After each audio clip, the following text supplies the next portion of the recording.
Hi, I'm Erin Shanefelder Gonzalez. I'm a psychologist with the Pearl Clinic at Seattle Children's Hospital Outpatient Psychiatry, and I'm going to talk about why children with ADHD need different parenting strategies than other kids. You may be saying, I'm doing all the same things that other parents are doing. I use the same types of ways of rewarding my child and using consequences, and my child's just not responding the same way. And you're right, they aren't going to respond the same way because their brain is processing information differently than other children. So you're in the 5 to 10% of kids who really need a different strategy in order to be able to take that information and use it to change their behavior. So you may already be providing great parenting for your child, but when you have a child with ADHD, it's a lot harder, and really super parenting is what's required. You really need strategies that are kind of above and beyond what other parents are having to provide. So there are 3 core difficulties related to ADHD that help us think about how to change our parenting style for a particular child. The first difficulty is trouble with self-regulation. And self-regulation refers to internally keeping track of what you're doing, keeping track of yourself, planning ahead, shifting from one task to the next, and having that motivation come from within rather than from what's going on around you.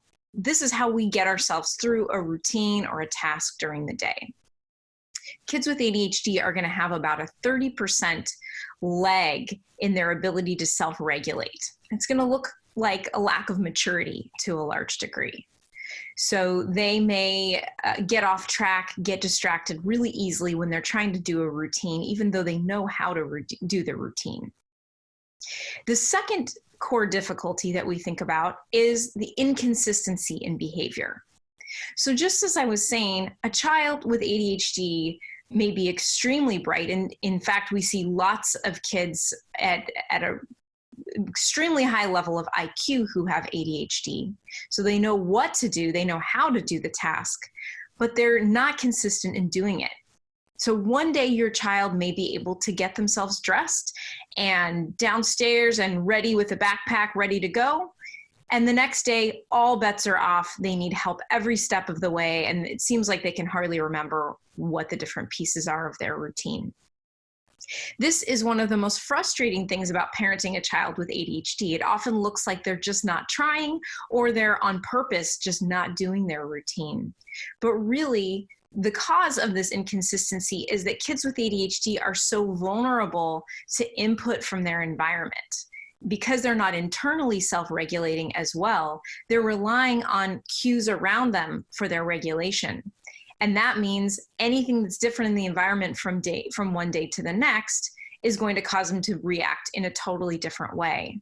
Or some internal factors may be off from one day to the next. You know, how much sleep they got, built up frustration about something. There could be lots of factors that just lead them to have an even harder time self-regulating. So they may know what to do, but it's executing and doing that task. That's one of the key difficulties with ADHD.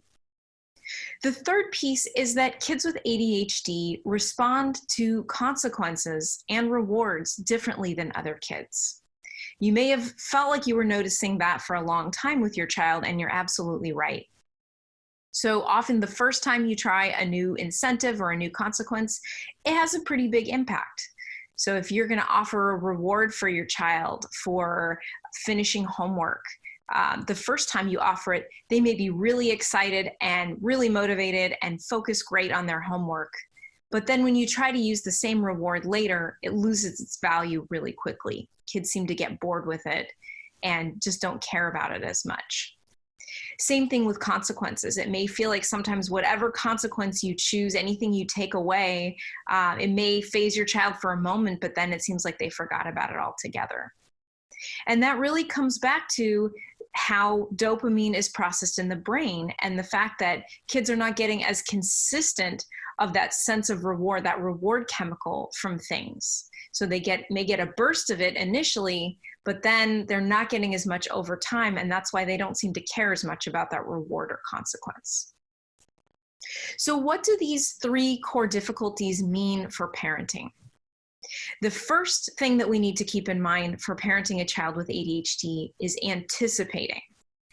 Because your child is not very good at projecting themselves forward in time and thinking about what's going to happen next and what's going to happen if I do X, we as the adults have to think ahead. So think about which situations are going to be really tough for your child and are going to require more support.